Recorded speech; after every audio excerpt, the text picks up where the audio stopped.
오늘 하나님께서 저희들에게 주시는 말씀입니다. 우리 사무엘상 24장입니다. 사무엘상 24장 우리 1절부터 마지막 21절 우리 같이 읽도록 하겠습니다. 제가 봉독해 올리고 우리 성도님들은 눈으로 쫓아오시면서 읽어주시면 되겠습니다. 구약 449쪽 읽습니다. 사무엘상 24장 1절에서 22절 말씀입니다. 제가 읽겠습니다. 1절입니다. 사울이 블레셋 사람을 쫓다가 돌아오매 어떤 사람이 그에게 말하여 이르되 보소서 다윗이 엔게디 광야에 있더이다 하니 사울이 온 이스라엘에서 택한 사람 3,000명을 거느리고 다윗과 그의 사람들을 찾으러 들렴소 바위로 갈새 길가 양의 우리에 이른즉 굴이 있는지라 사울이 뒤를 보러 들어가니라. 다윗과 그의 사람들이 굴 깊은 곳에 있더니 다윗의 사람들이 이르되 보소서 여호와께서 당신에게 이르시기를 내가 원수를 내 손에 넘기리니 내 생각에 좋은 대로 그에게 행하라 하시더니 이것이 그날이니이다 하니 다윗이 일어나서 사울의 겉옷자락을 가만히 베니라. 그리 한 후에 사울의 옷자락 뱀으로 말미암아 다윗의 마음이 찔려 자기 사람들에게 이르되 내가 손을 들어 여호와의 기름 부음을 받은 내 주를 치는 것은 여호와께서 금하시는 것이니 그는 여호와의 기름 부음을 받은 자가 되매니라 하고 다윗이 이 말로 자기 사람들을 금하여 사울을 해하지 못하게 하니라. 사울이 일어나 굴에서 나가 자기 길을 가니라. 그 후에 다윗도 일어나 굴에서 나가 사울의 뒤에서 외쳐 이르되 내 주 왕이여 하매 사울이 돌아보는지라. 다윗이 땅에 엎드려 절하고 다윗이 사울에게 이르되 보소서 다윗이 왕을 해하려 한다고 하는 사람들의 말을 왕은 어찌하여 들으시나이까. 오늘 여호와께서 굴에서 왕을 내 손에 넘기신 것을 왕이 아셨을 것이니이다. 어떤 사람이 나를 권하여 왕을 중이라 하였으나 내가 왕을 아껴 말하기를 나는 내 손을 들어 내 주를 해하지 아니하리니 그는 여호와의 기름 부음을 받은 자이기 때문이라 하였나이다. 내 아버지여 보소서 내 손에 있는 왕의 옷자락을 보소서 내가 왕을 죽이지 아니하고 겉옷자락만 베었은즉 내 손에 악이나 죄가가 없는 줄을 오늘 아실지니이다. 왕은 내 생명을 찾아 해하려 하시나 나는 왕에게 범죄한 일이 없나이다. 사무엘상 24장 12절입니다. 여호와께서는 나와 왕 사이를 판단하사 여호와께서 나를 위하여 왕에게 보복하시려니와 내 손으로는 왕을 해하지 않겠나이다. 옛 속담에 말하기를 왕은 악인에게서 난다 하였으니 내 손이 왕을 해하지 아니하리이다. 이스라엘 왕이 누구를 따라 나왔으며 누구의 뒤를 쫓나이까. 죽은 개나 벼룩을 쫓음이니이다. 그런즉 여호와께서 재판장이 되어 나와 왕 사이에 심판하사 나의 사정을 살펴 억울함을 풀어주시고 나를 왕의 손에서 건지시기를 원하나이다 하니라. 다윗이 사울에게 이같이 말하기를 마침에 사울이 이르되 내 아들 다윗아 이것이 내 목소리냐 하고 소리를 높여 울며 다윗에게 이르되 나는 너를 학대하되 너는 나를 선대하니 너는 나보다 의롭도다. 내가 나 선대하는 것을 오늘 나타냈나니 여호와께서 나를 내 손에 넘기셨으나 내가 나를 죽이지 아니하였도다. 사람이 그의 원수를 만나면 그를 평안히 가게 하겠느냐? 내가 오늘 내게 행한 일로 말미암아 여호와께서 내게 선으로 갚으시기를 원하노라. 보라, 나는 내가 반드시 왕이 될 것을 알고 이스라엘 나라가 내 손에 견고히 설 것을 아노니 그런즉 너는 내 후손을 끊지 아니하며 내 아버지의 집에서 내 이름을 멸하지 아니할 것을 이제 여호와의 이름으로 내게 맹세하라 하니라. 마지막 22절입니다. 다윗이 사울에게 맹세하매 사울은 집으로 돌아가고 다윗과 그의 사람들은 요새로 올라가니라. 아멘.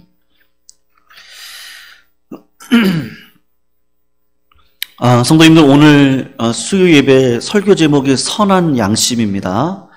오늘 선한 양심에 대해서 우리가 말씀 공부를 하면서 은혜를 나누고 과연 나에게 있는 양심은 어떤 양심인지를 살펴보면서 하나님 앞에 기도하고 또 우리 자신을 살펴보는 시간을 가졌으면 좋겠습니다. 우리 성도님들, 하나님께서 다윗에 대해서 했던 평가를 아마도 다 알고 계실 거라 생각하는데 뭐라고 평가를 하셨는지 아시죠? 다윗은 하나님의 마음에 합한 자다라는 평가를 받았습니다. 대단히 의미 있는 평가다라고 할 수 있는데, 왜냐하면 하나님의 자녀들 가운데 아무도 하나님께서 인정하지 않는 삶을 살고자 싶지 않다라고 생각하시는 분들은 아무도 없기 때문에 그렇습니다. 마지막 우리가 피할 수 없는 게 한 가지가 있죠. 그게 뭐예요? 하나님의 심판대 앞에 악인이 됐던 의인이 됐던 선다는 것이죠. 그리고 하나님께서 판단하실 때가 있습니다. 그리고 영원히 누구나 삽니다. 악인들도 지옥에서 영원히 살 거고, 의인은 하나님의 나라에서 하나님과 동행하면서 영원히 살 겁니다. 그러니까 예수 믿는 게 영원히 살고 안 살고의 문제가 아니라 하나님 앞에 서 있는 참된 신자의 모습이 무엇이고, 지금 하나님과 동행하는 인생을 살아가면 마지막 죽음을 통과하고도 하나님과 동행하는 인생을 살아가는 것이죠. 그러니까 예수 믿는 목적이 무엇입니까? 그렇게 이야기를 할 때 천국 가는 게 목적입니다. 그러면 천국의 목적은 무엇입니까? 할 때 마지막 하나님의 심판이 있습니다. 그리고 그 심판 속에서 내가 부끄럼 없는 삶, 하나님과 내 안에 계신 성령님과 동행하는 진정한 산 예배자의 삶, 성전을 소유한 자의 삶을 살아가는 걸 갈급했었고, 죽어서도 그 나라에서 하나님과 동행하는 삶을 살고 싶습니다. 그것이 우리의 신자된 참된 고백인 것이죠. 그러니까 우리들에게 있어서 다윗의 이 평가, 하나님의 마음에 합한 자다라는 평가가 참 우리에게도 그리운 것이고 마지막 결론이고 싶은 겁니다. 그런데 참 감사한 것은 성경은 다윗을 우리와 같은 범인들이 쫓아갈 수 없는 대단한 영웅으로 묘사하는 것이 아니죠. 그의 실수도 실패도 또 수치와 슬픔을 그대로 묘사하면서 그의 인생을 통해서 똑같은 사람이구나. 야고보서를 보면 엘리야도 우리와 성정이 똑같은 사람인데 하나님께서 그의 기도를 받아주셔서 3년 반 동안 비가 내리지 않았다 그랬잖아요. 그러니까 다윗도 우리랑 똑같은 사람이다 라는 것을 그대로 묘사하고 믿음의 비밀이 무엇인지를 가르쳐 주고 있습니다. 하나님의 평가 중에 한 가지 중요한 것을 오늘 본문에서 다루고 있는데 그게 오늘 설교 제목인데 선한 양심입니다. 우리가 신앙생활에서 그려왔던 것 같습니다. 우리 한국 기독교 개신교에서 믿음에 대한 강조는 참 많이 했는데요. 제가 개인적으로 보면 그런 것 같아요.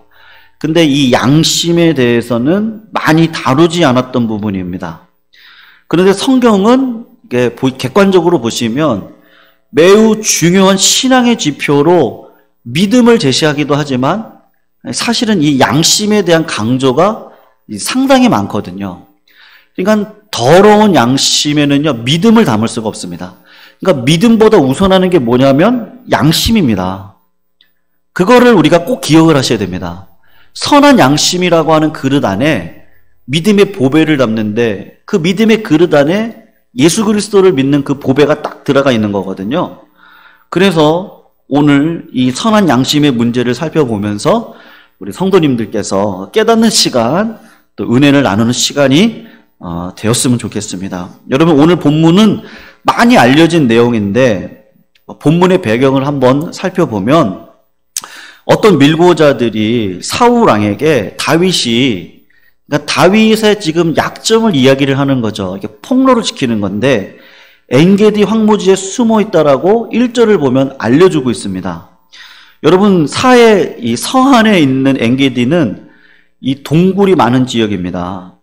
그런데 이 사울이 이 왕으로서의 역할, 외세의 침략을 막아내면서 백성들을 이 평안으로 안돈을 시키고 그리고 하나님 나라 백성으로 살아갈 수 있도록 하는 게 왕의 직무인데 사울이 그 직무를 잃어버리고 다윗과의 이 권세 싸움을 하잖아요. 그래서 블레셋과 전쟁을 하는 게 아니라 다윗을 잡아 죽이려고 3,000명의 군대를 소집하고 출동을 합니다.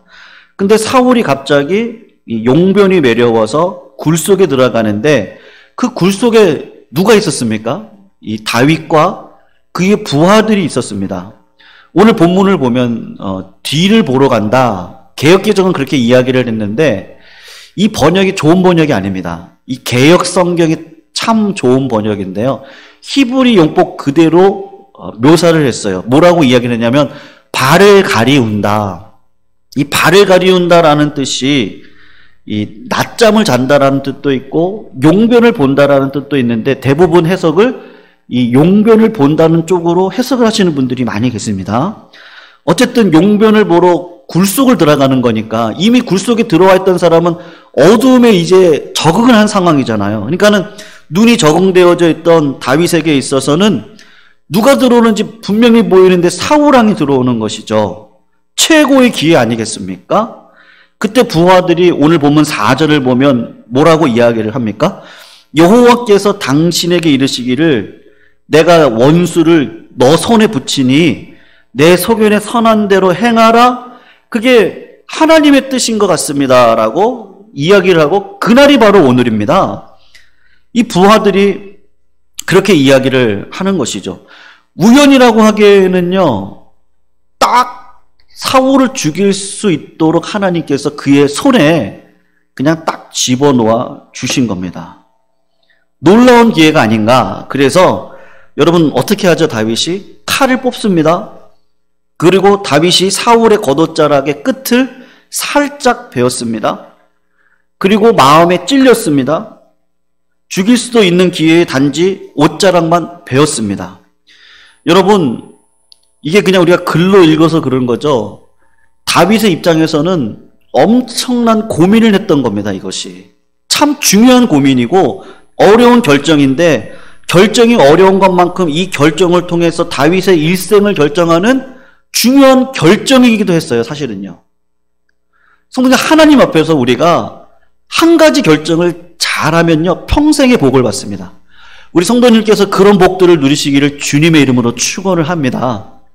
오늘 본문 말씀이 사실은 다윗에게 있어서는요 일생일세 중요한 결정인데 이 결정을 잘했기 때문에 하나님께서 그를 사실은 마음에 합한 자라고 할 수 있는 귀하고 복된 결정인 것이죠.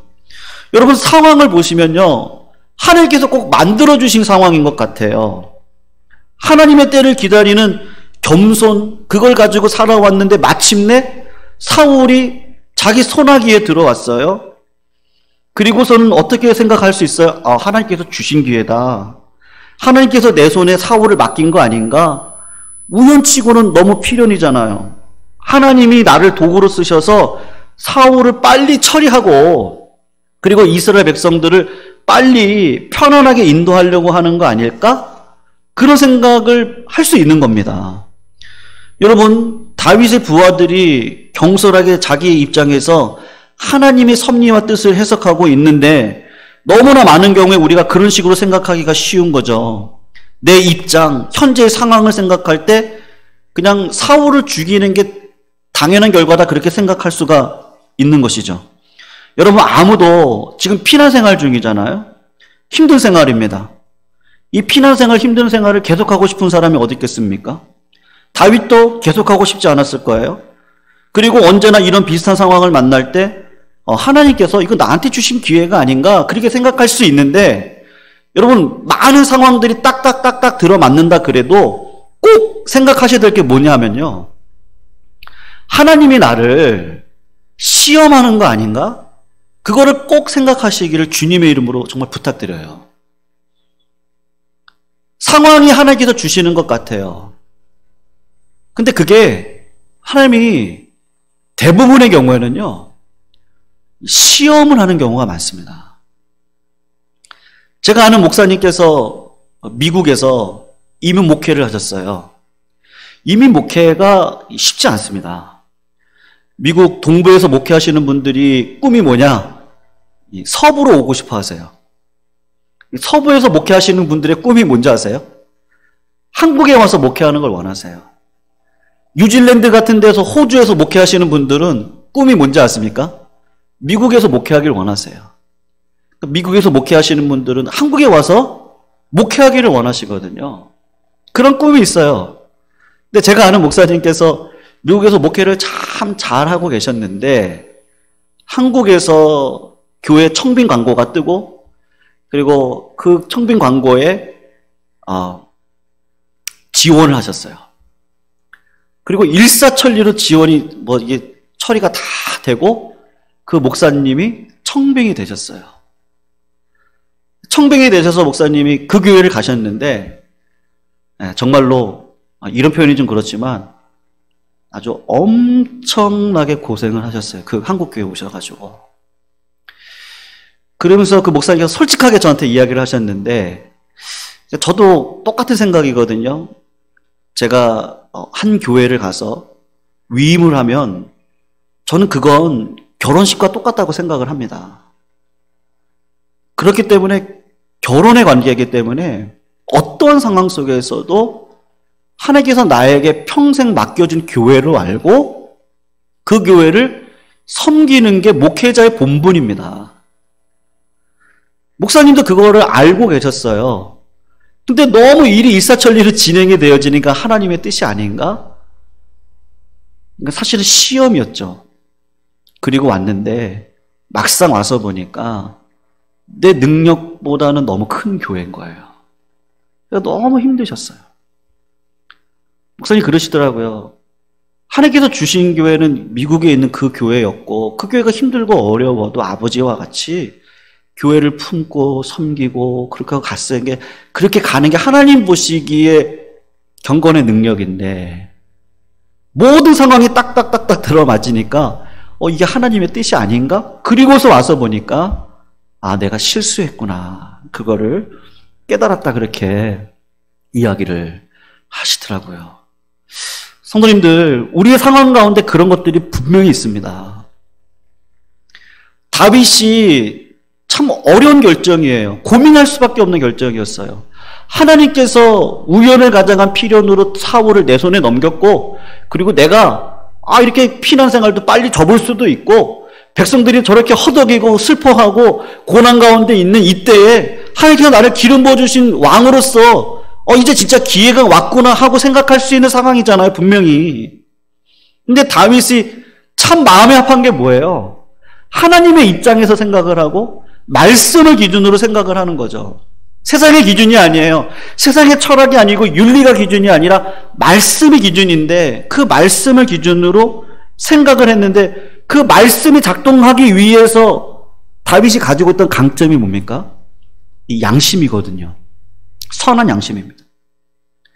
여러분 오늘 본문 6절을 보면 그 마음이 찔렸다 그러면서 부하들한테 했던 고백이 있습니다. 자기 사람들에게 이르되 6절을 한번 보세요.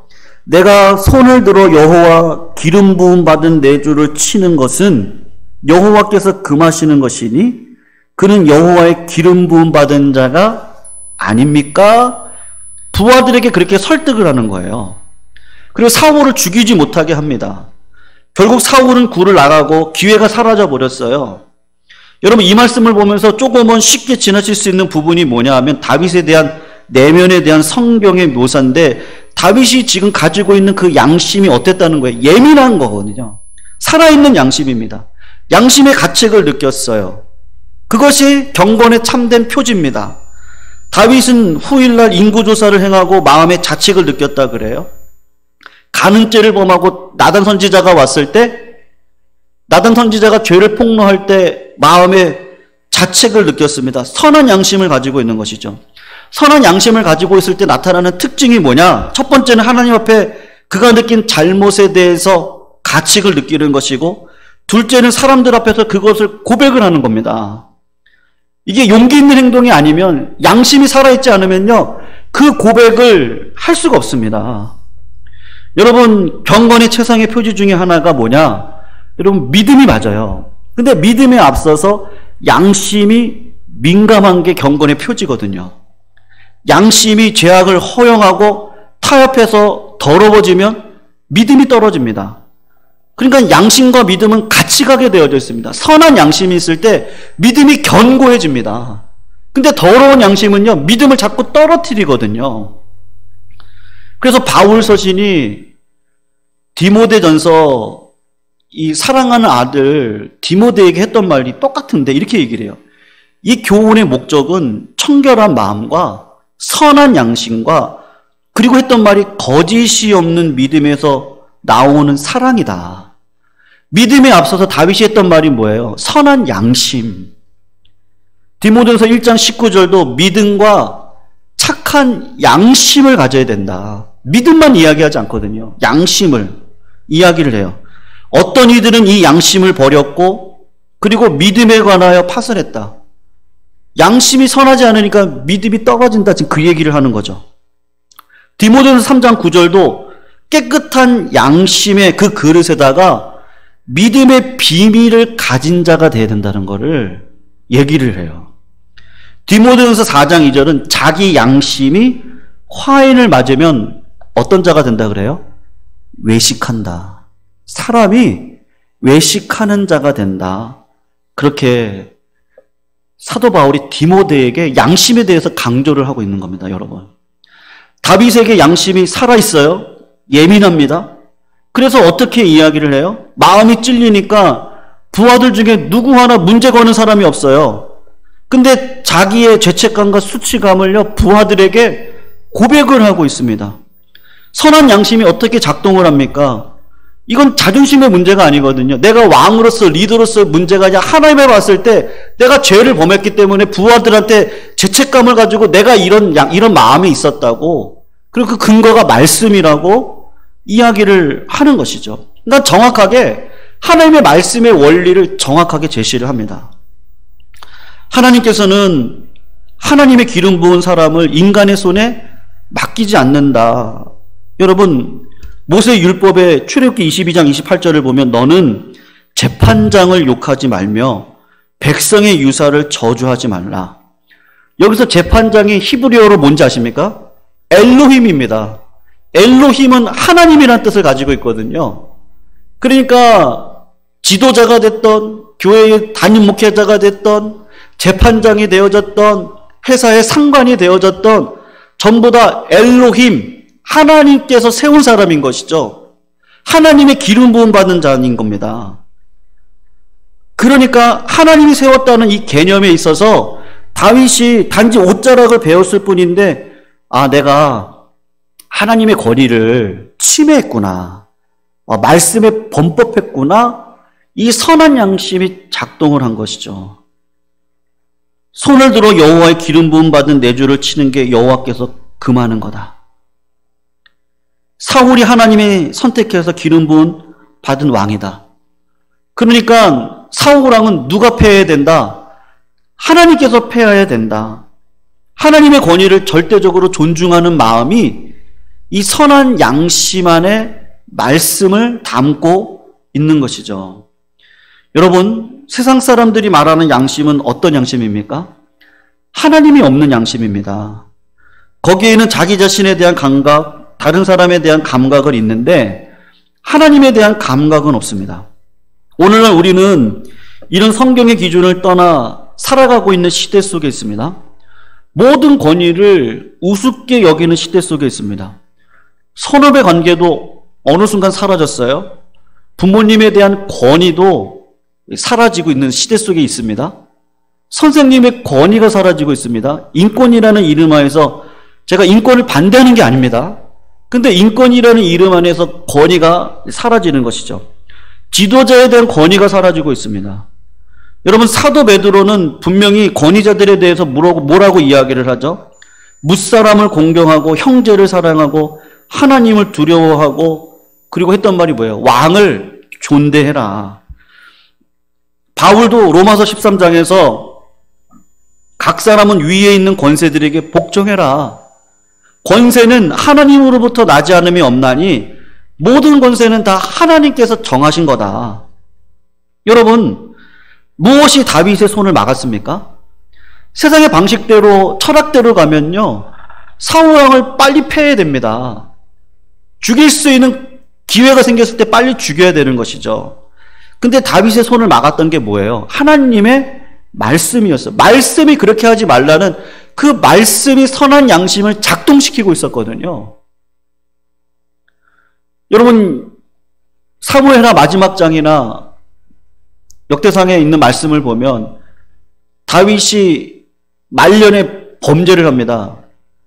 인구의 수를 계수를 하잖아요. 요압왕이 이야기를 하죠. 그 인구수 계수하지 말라고. 하나님의 나라가 하나님에게 있지 숫자에 있지 않다고. 근데 다윗이 교만이 충만해져가지고 인구수를 계수하게 합니다.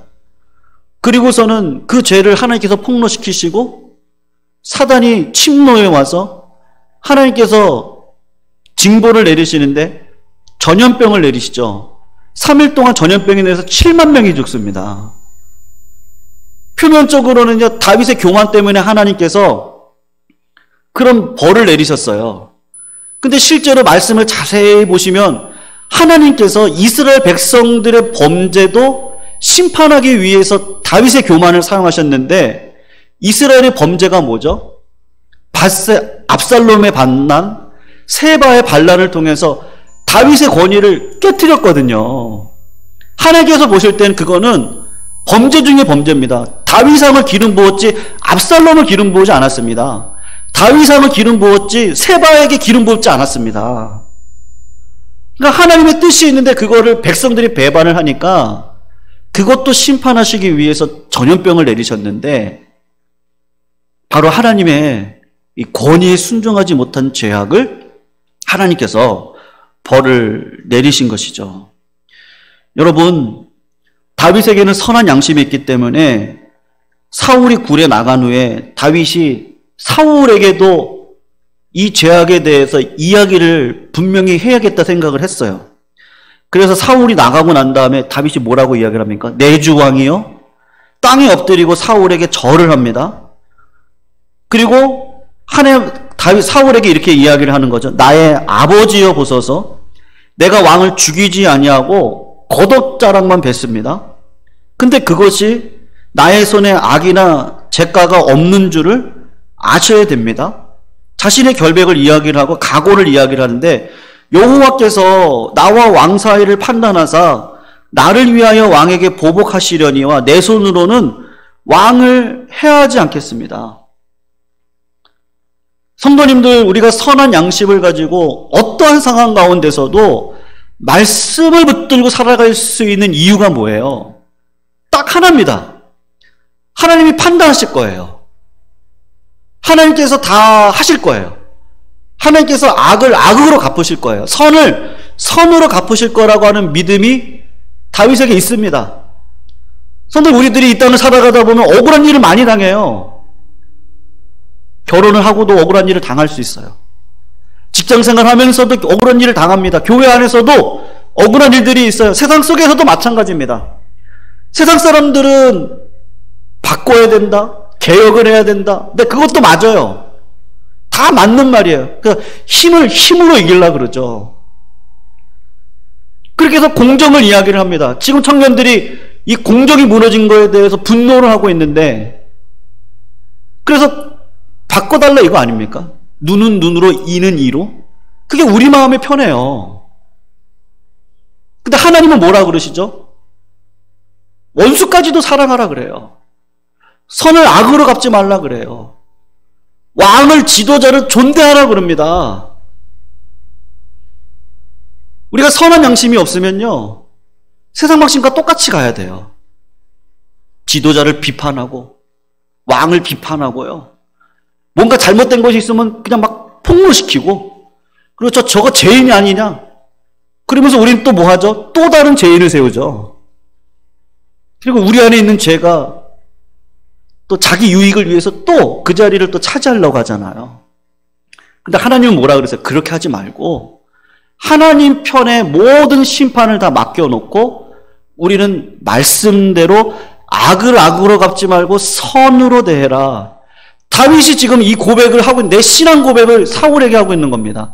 하나님께서 모든 것들을 선악간에 판단하셔서 보복하실 겁니다. 근데 저는요, 죄를 짓지 않겠습니다.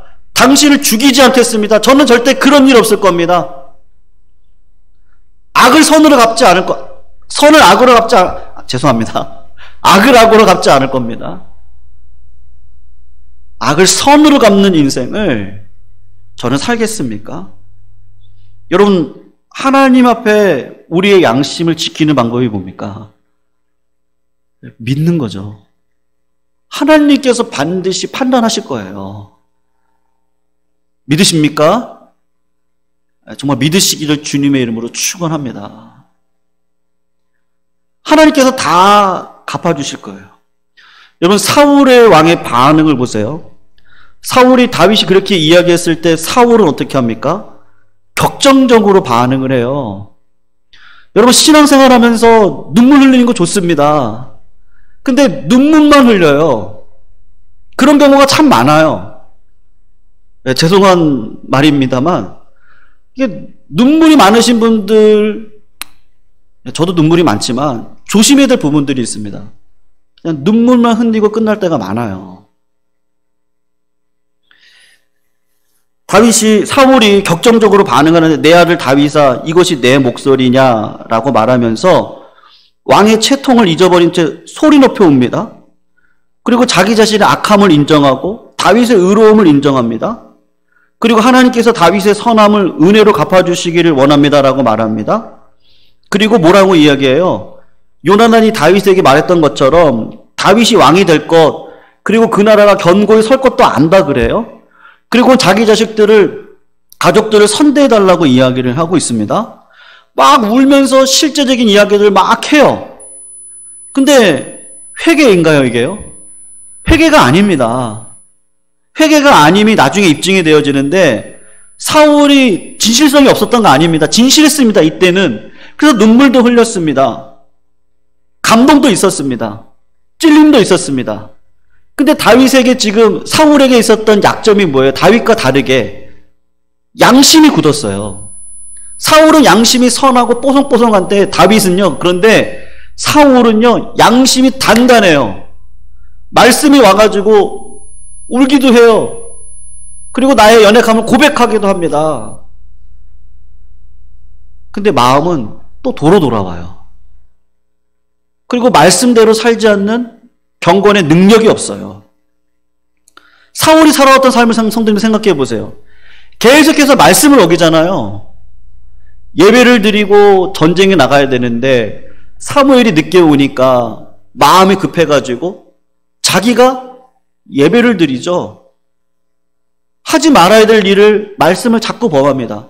하나님은 아반의 족속을 다 죽이라 그랬습니다. 근데 백성의 소리를 듣죠. 하나님의 말씀의 소리를 듣지 않고 백성의 소리를 듣고 어떻게 하죠? 아각도 살리고 좋은 양과 소를 다 살려가지고 가지고 옵니다. 그리고 자기 기념비를 세워요.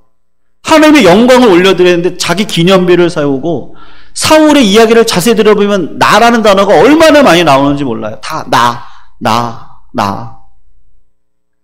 교회와 하나님 나라의 영광과 하나님을 향한 영광이 아니라 내 영광을 위해서 계속해서 삶을 살아오다 보니까 양심이 굳어버린 거예요.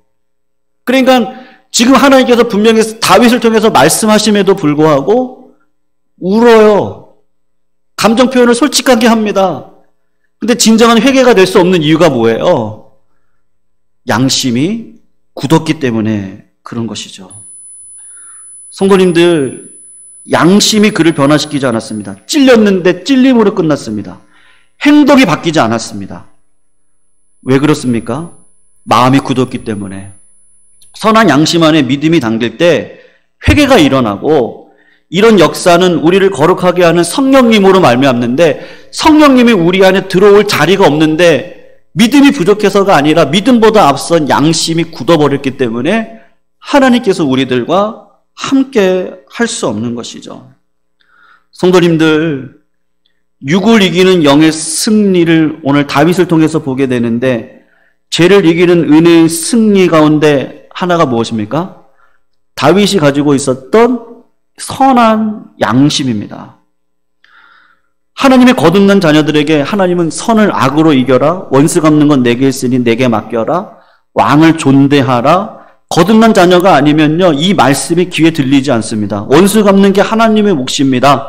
하나님께서 당신의 선하심과 은혜와 사랑을 파괴하거나 포기하지 않으시면서 모든 죄와 악에 대한 공의로운 심판과 원수 갚음을 하나님은 절대로 양보하시는 법이 없습니다. 하나님은요, 하나님의 자녀들은 이 사실을 믿습니다.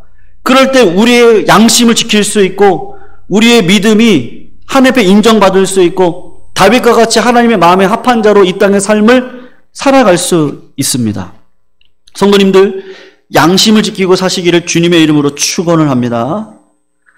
소극적인 방법과 적극적인 방법이 있는데, 소극적인 방법은요, 양심을 거스려서 하는 행동을 하지 않는 방법입니다. 그러나 선한 양심을 예민하게 지키는 적극적인 방법은 뭐가 있어요? 딱 하나밖에 없어요. 복 있는 사람은요, 악인의 꾀를 쫓지 아니하고 죄인의 길에 서지 아니하고 오만한 자리에 앉지 아니하고, 그 다음에 뭐죠? 오직 여호와의 율법을 주야로 묵상하는 자로다. 우리가 올해가 가기 전에 성도님들 할 수 있으면 말씀을 일독을 할 수 있으면 좋겠습니다. 근데 지난 주일 어떤 성도님께서 설교 말씀을 들으시고 자기가 직장 생활하면서 옆에다가 성경책을 펴놓고 말씀을 읽는데요. 그렇게라도 이렇게 하는 게 하나님 앞에 올바로 서는 것이고 말씀대로 살아가는 삶에 대한 적용을 그렇게 하시더라고요. 네, 우리가 다 읽으면 좋겠어요. 그러나 그렇지 않다 할지라도 하루하루를 그 성도님처럼 말씀과 함께하는 삶인 것이죠. 결국 다윗이 선한 양심을 계속해서 유지할 수 있었던 방법은 무엇입니까? 말씀으로 날마다 내 마음을 새롭게 하는 것이죠. 내 입의 말, 내 마음 안에 있는 묵상, 그리고 내가 행하고 있는 행동이 하나님 보시기에 말씀 앞에 합한 삶인가? 그거를 날마다 바라보는 거죠. 다 실패할 수 있습니다. 실수할 수 있습니다. 악을 범할 수 있습니다. 그러나 다윗과 같이 바로 회개하고 눈물의 침상이 될 수 있도록 회개할 수 있는 그 자리까지 갈 수 있는 건 말씀을 가지고 적극적으로 살아갈 수 있는 그 진정한 삶의 경건의 능력, 그것을 갖고 살아갈 때 하나님께서는 다윗과 같이 선한 양심을 우리의 심중 가운데 심어주셔서 이 땅 가운데 하나님 보시기에 합한 자로 살 수 있는 은혜를 허락해 주시는 줄로 믿습니다. 우리 마지막으로 성경 한 구절만 찾아보고 오늘 말씀을 마치고 싶은데요. 성도님도 한번 찾아보면 좋을 것 같아요. 중요한 말씀이어서 시편 19편입니다.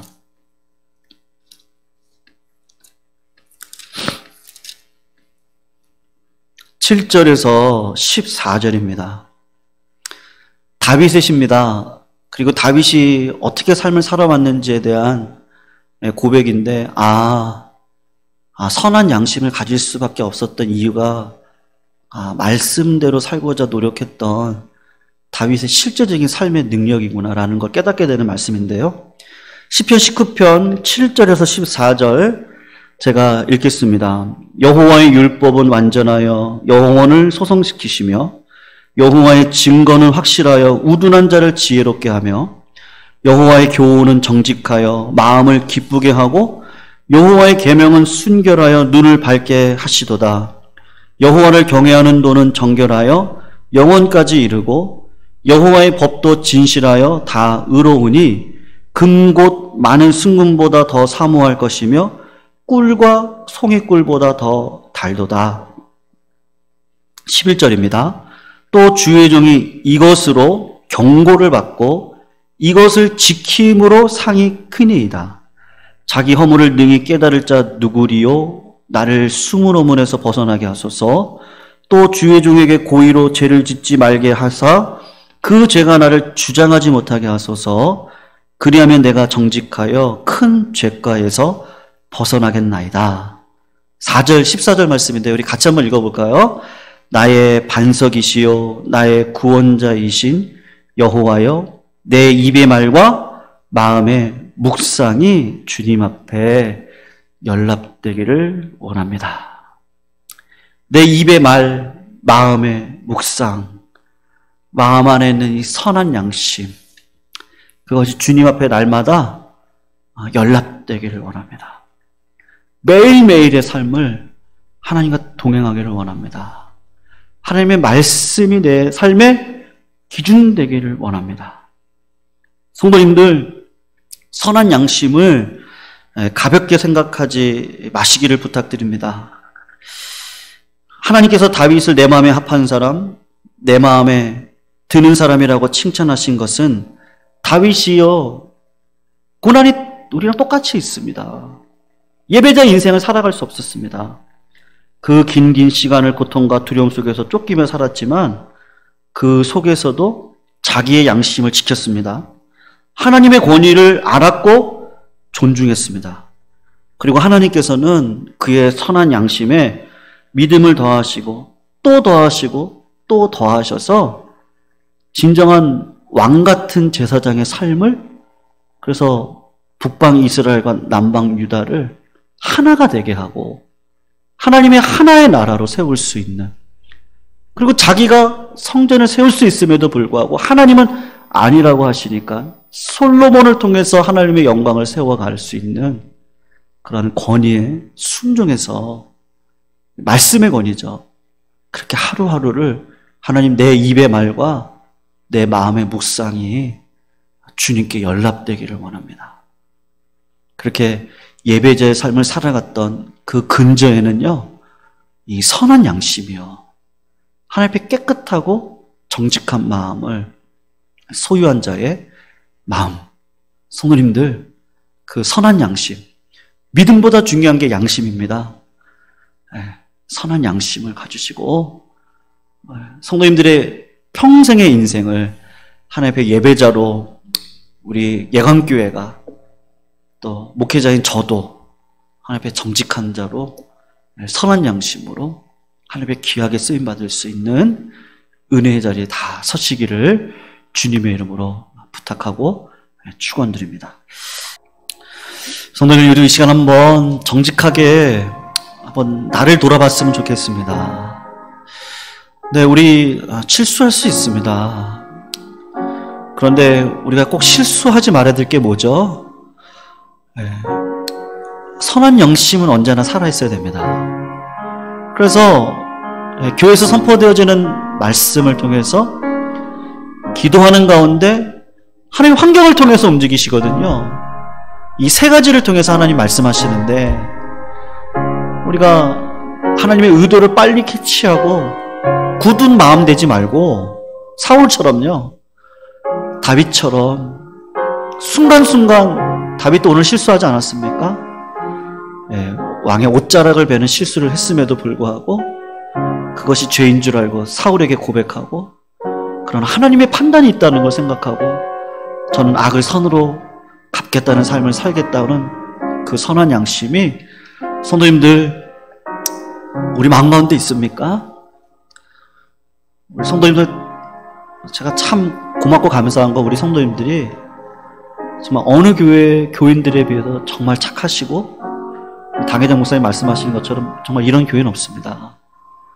그럼에도 불구하고 우린 또 허물이 있잖아요.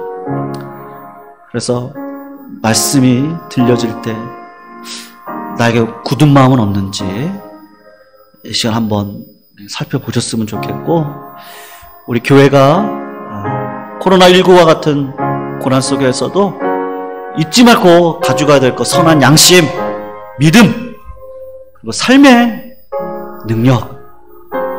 세상 사람들은 다 악을 갚으려고 하는 가운데서도 우리는 지도자를 위해서 기도하고 교회를 위해서 기도하고, 폭로시키는 삶이 아니고 하나님께서 폭로시키는 거죠. 죄는요, 우리는 보듬고 사랑하고 같이 열고 우르를 수 있는 그런 믿음의 공동체가 되게 해달라고. 그런 공동체는 하나님께서 반드시 쓰십니다. 은혜 위에 은혜를 주십니다. 다윗과 같이 왕 같은 제사장의 역할을 반드시 감당하게 하십니다. 북방 이스라엘, 남방 유다를 하나로 통일시킬 수 있는 그런 그릇 되게 하십니다.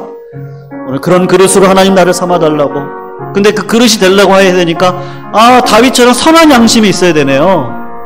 그 양심, 하나님 나를 일깨워 달라고, 말씀 가운데 나를 세워 달라고, 회개할 수 있는 심정을 달라고, 오를 수 있는 능력뿐만 아니라 삶을 바꿀 수 있는 진정한 회개의 자리까지 나아갈 수 있도록 인도해 달라고, 그렇게 같이 한번 기도하시고, 우리 당회장 목사님과 사모님 영이 강건함을 위해서 같이 한번 통성으로 기도하시고, 오늘 헌금기도, 그리고 제가 마지막 기도하고 주기도문하고 오늘 수요예배 마치도록 하겠습니다. 우리 같이 통성으로 기도합니다.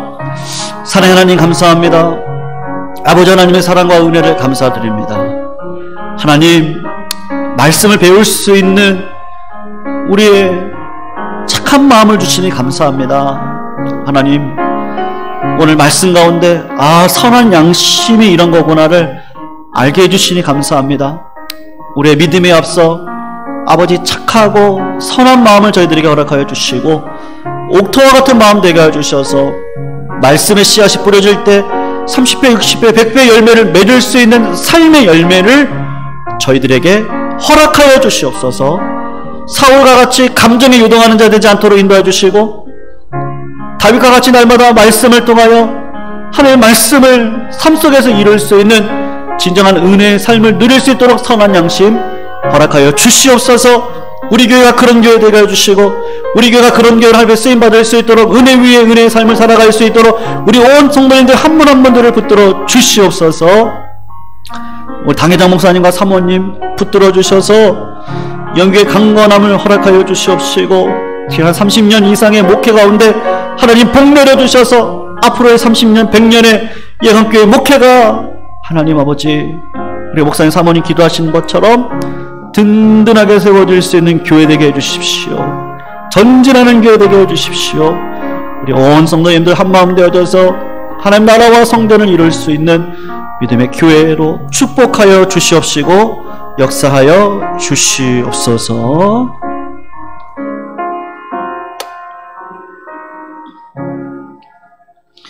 (11조) 헌금, 감사헌금, 주의 성전에서 경배할 수 있도록 코로나19 종식시켜 주시옵소서. 선교헌금 하나님 앞에 올려드렸습니다. 하나님, 이 예물을 받아주시고 예물을 드린 손길 가운데 건강의 복을, 자녀의 복을, 특별히 믿음의 복을 허락하여 주셔서 자손만대가 다 믿음 안에 축복을 누리며 걸어갈 수 있도록 역사하여 주시옵소서.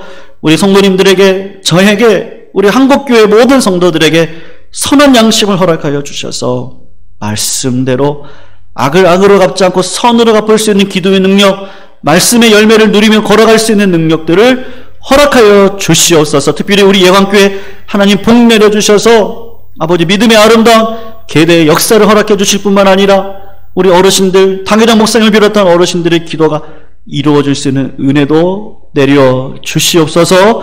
이 모든 말씀 우리를 구원하신 예수 그리스도의 이름으로 간절히 기도 올려드리옵나이다. 아멘. 우리 주기도문으로 오늘 수요예배 마칩니다. 하늘에 계신 우리 아버지여, 이름이 거룩히 여김을 받으시오며 나라가 임하옵시며 뜻이 하늘에서 이루어진 것 같이 땅에서도 이루어지이다. 오늘날 우리에게 일용할 양식을 주옵시고 우리가 우리에게 죄 지은 자를 사하여 준 것 같이 우리 죄를 사하여 주옵시고 우리를 시험에 들게 하지 마옵시고 다만 악에서 구하옵소서. 대개 나라와 권세와 영광이 아버지께 영원히 있사옵나이다. 아멘.